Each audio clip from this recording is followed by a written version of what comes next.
Guys, so today I'm going to start with dimensional analysis. आज हम लोग dimensional analysis से शुरू करने वाले हैं हम लोगों का जो फिजिक्स का कोर्स है 11th का dimensional analysis। और ये जो कोर्स है इसमें मैं शॉर्ट वीडियोस बनाऊंगा, not more than 15 minutes of length और 12 मिनट्स 15 मिनट्स, और उसके बाद मैं छोटे छोटे पार्ट्स में चैप्टर को डिवाइड करके अपलोड करूंगा, ताकि अगर आपको किसी भी कंसेप्ट में दिक्कत हो रही हो रिवीजन करते टाइम, तब आप तुरंत वो कंसेप्ट का वीडियो खोल के तुरंत उसको रिवाइज करके वापस जा सकते हैं अपने रिवीजन में। Dimensional analysis. तो पहले हम लोगों को समझना पड़ेगा प्राइमरी क्वांटिटी क्या होता है और सेकेंडरी क्वांटिटी क्या होता है। So let's first discuss about primary quantities.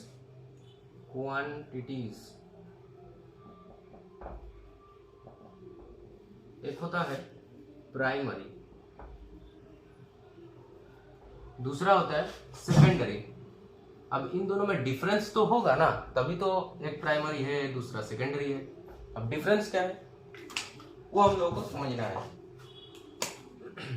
Primary quantity वो होता है जो अपने आप को खुद डिस्क्राइब कर सकता है, उसको किसी और चीज की जरूरत नहीं है। लेकिन what about secondary quantity? These require primary quantities to represent themselves. जैसे कि मैं आपको एग्जांपल देता हूं। प्राइमरी क्वांटिटी का एग्जांपल है मास। अब मास आप डिफाइन करने के लिए किसी और क्वांटिटी की जरूरत नहीं है। मास खुद एक क्वांटिटी अपने आप को डिफाइन करने के लिए काफी है। But if I talk about any quantity like speed क्या है? स्पीड क्या है? स्पीड का मतलब है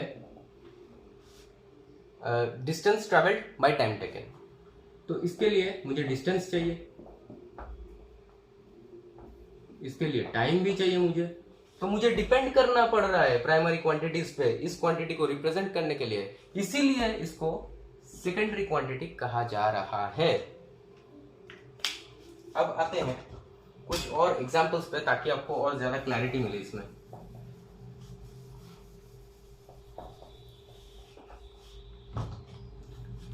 What I was talking about is that primary quantity. Now primary quantities जैसे कि मास, और हाँ मास, लेंथ और टाइम, ये तीनों क्वांटिटी आपके डिमेंशनल एनालिसिस चैप्टर के एकदम बेसिक्स है। अगर ये तीन क्वांटिटी का खेल आपको पता चल गया एक बार, तो आप डिमेंशनल एनालिसिस को समझ जाएंगे। बहुत ही इजी कंसेप्ट है, ज्यादा कुछ दिक्कत नहीं आएगा। नाउ सेकेंडरी क्वांटिटी और भी है प्राइमरी क्वांटिटीज में, ऐसा नहीं है कि और कुछ नहीं है। इलेक्ट्रिक करंट होता है, टेम्परेचर होता है, इलेक्ट्रिक करंट, टेम्परेचर, ये सब भी होते हैं। लुमिनस इंटेंसिटी भी होता है, और भी बहुत कुछ होता है एटसेट्रा। लेकिन सेकेंडरी क्वांटिटी का अगर एग्जांपल दूं तो मैंने जैसे कहा स्पीड, आप कह सकते हैं सेकेंडरी क्वांटिटी है। कोएफिशिएंट ऑफ विस्कोसिटी, ये आप पढ़ेंगे सरफेस टेंशन चैप्टर में और फ्लूइड मैकेनिक्स चैप्टर में। कोएफिशिएंट ऑफ विस्कोसिटी और भी बहुत होते हैं जो सेकेंडरी क्वांटिटीज है। अब मैं आपको बता रहा हूं कि डिमेंशन को कैसे रिप्रेजेंट किया जाता है। थर्ड ब्रैकेट से डिमेंशंस को रिप्रेजेंट किया जाता है, जो कि आप ऐसे लिखते हैं। और हाँ, एक और बात, मास अगर मैं डिमेंशन में लिखूंगा तो मास को लिखना पड़ेगा ऐसे, मास का डिमेंशन। थर्ड ब्रैकेट में डिमेंशन को रिप्रेजेंट किया जाता है, याद रहेगा। थर्ड ब्रैकेट में मास को रिप्रेजेंट किया जाता है डिमेंशन में कैपिटल एम। लेंथ को कैसे रिप्रेजेंट किया जाता है वो भी पता होना चाहिए, बिल्कुल पता होना चाहिए, ये कैपिटल एल।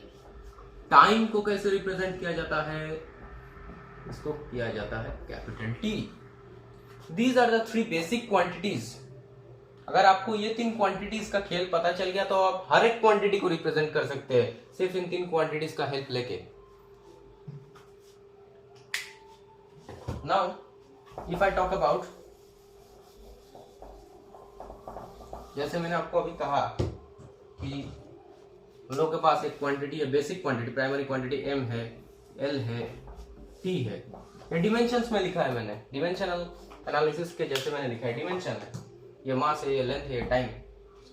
अब मैं अगर लिखने जाऊं एक क्वांटिटी, सपोज जैसे मैंने तब कहा था स्पीड। अब स्पीड का डिमेंशन में कैसे निकालूंगा, थर्ड ब्रैकेट, मतलब डिमेंशन का बात हो रहा है तो स्पीड का फॉर्मूला मैंने आपको क्या बताया, distance travelled by time taken. Distance क्या होता है, डिस्टेंस एक तरह का तो लेंथ ही है ना, एक जगह से दूसरे जगह तक गया, वो तो एक तरह का लेंथ हुआ ना। तो उसको मैं तो ऐसे लिख सकता हूँ, डिस्टेंस के जगह पे मैं कैपिटल L तो लिख सकता हूँ, क्योंकि ये तो लेंथ हुआ ना, डिस्टेंस तो एक तरह का लेंथ है। And time taken, as I said, time dimension is capital T within third bracket. So speed का डिमेंशन क्या हुआ, लेंथ, टाइम नीचे है, मतलब इसका पावर है t टू द पावर -1, ऊपर लिख लिया, मैंने लिख दिया, ये हो गया स्पीड का डिमेंशन। बहुत ही आसान, मतलब एकदम ही आसान चीज है ये। अब एक और आपको चीज दिखाता हूं मैं, एक और चीज जो है वो है वेलोसिटी। अगर मैं लिखता हूं तो वेलोसिटी की जगह क्या होगा, डिस्प्लेसमेंट बाय टाइम टेकन। अगर अब मैं लिख दूं एक और चीज, मोमेंटम, मोमेंटम, ये आप लोग पढ़ेंगे न्यूटन्स लॉज ऑफ मोशन में। मोमेंटम जो न्यूटन्स का सेकंड लॉ है उसमें ये आप पढ़ेंगे, अभी के लिए छोड़ते हैं। मोमेंटम का डिमेंशन क्या है, अगर मैं आपसे पूछूं मोमेंटम का, कोई भी क्वांटिटी का अगर आपको डिमेंशन निकालना है तो the most important thing is formula. अगर आपको उस चीज का फॉर्मूला नहीं पता तो आप डिमेंशन नहीं निकाल पाएंगे, क्योंकि आप इन तीन क्वांटिटीज को यूज नहीं कर पाएंगे। अगर आपको फॉर्मूला पता है तो आप इन तीन क्वांटिटीज को कॉमन सेंस से यूज करके निकाल दे सकते हैं। जैसे मैं आपको अभी दिखाता हूँ मोमेंटम का डिमेंशन, उसको निकालने के लिए मुझे पहले पता होना चाहिए मोमेंटम का ये फॉर्मूला क्या है। तो मोमेंटम का फॉर्मूला क्या होता है, mass into velocity, mv, that is momentum. तो वहां से मुझे क्या मिलेगा, अब वेलोसिटी का मुझे डिमेंशन पता होना चाहिए, मैं इसको भी डिमेंशन के जगह पे लिखूंगा, ऐसे ही लिखना पड़ेगा आपको, तभी आप डिमेंशन निकाल पाएंगे। उसके बाद क्या होगा, मास की जगह पे मैंने लिख दिया m, और वेलोसिटी का फॉर्मूला क्या है, displacement, that is l। Displacement भी यहाँ पे l ही होगा, क्योंकि डिस्प्लेसमेंट एक तरह का तो लेंथ है। और time taken, velocity means what, displacement by time taken, तो टाइम की जगह पे मैंने लिख दिया t। अब अगर t को ऊपर ले जाओ तो मैंने पहले ही केस में आपको करके दिखाया, t टू द पावर -1 हो जाएगा, तो m, l ऊपर है, t को ऊपर लेके गया तो ये क्या हो गया, this is the dimension for momentum. I hope आप लोगों को क्लियर हुआ है कि कैसे m, l और t को यूज करके आप डिमेंशन निकाल सकते हैं बड़े ही आसानी से। अभी थोड़ा कॉम्प्लेक्स जगह पे जाते हैं हम लोग।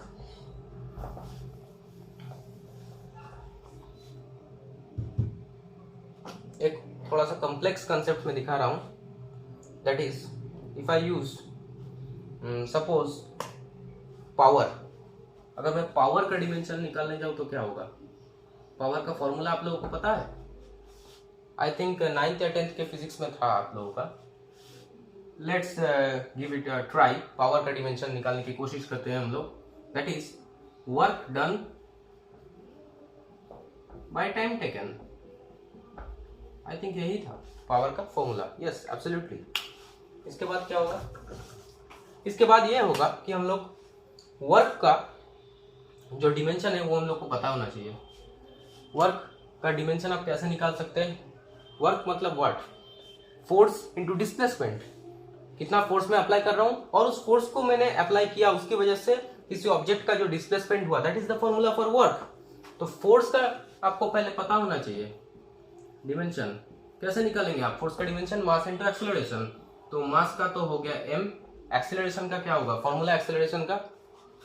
और हाँ एक और चीज, आपको अगर यूनिट पता है किसी भी क्वांटिटी का तो आप उसका डिमेंशन लिख सकते हैं। जैसे मैं एक्सेलरेशन का आपको एग्जांपल देके दिखा रहा हूं, एक्सेलरेशन का यूनिट क्या है, मीटर पर सेकंड स्क्वायर, ऐसा unit, I am talking about ऐसा यूनिट। मीटर पर सेकेंड स्क्वायर। तो मीटर मतलब ऊपर है एल, मीटर तो लेंथ हुआ, लेंथ का यूनिट होता है मीटर, तो ऊपर तो एल हुआ। पर सेकेंड स्क्वायर मतलब क्या, पर सेकेंड स्क्वायर मतलब टी नीचे रहेगा, टाइम नीचे है, मीटर पर सेकेंड स्क्वायर, मीटर पर सेकेंड स्क्वायर ये है, तो नीचे टी का स्क्वायर होगा ना ऑब्वियसली। सेकेंड स्क्वायर मतलब क्या, टाइम का स्क्वायर। अब अगर मैं यहाँ पे इसको टी को ऊपर लेके जाऊं तो फोर्स का क्या आया डिमेंशन, mL/T⁻²। अब मैंने जो कहा था work equals to force into displacement, तो मैंने डिस्प्लेसमेंट की जगह पे अगर एल पुट किया, एल के साथ अगर ये मल्टीप्लाई किया मैंने, तो एल के ऊपर भी एक स्क्वायर आ जाएगा, तो ये क्या हो जाएगा mL²T⁻² डिवाइडेड बाई टाइम का जगह क्या होगा टी। टी को अगर मैं ऊपर लेके गया तो एक और -1 आएगा, तो -2 क्या बन जाएगा, -3 बन जाएगा।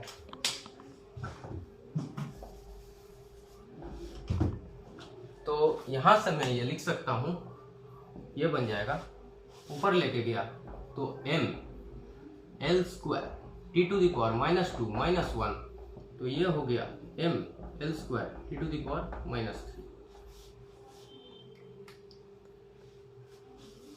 हाँ, तो आपको आई थिंक ये कंसेप्ट क्लियर हुआ। अगर आपको ये वीडियो पसंद आया तो प्लीज़ लाइक कीजिए, और नेक्स्ट वीडियो में मैं डिमेंशनल एनालिसिस को और डेप्थ में कंटिन्यू करने जा रहा हूँ। So thank you for watching this video, bye guys.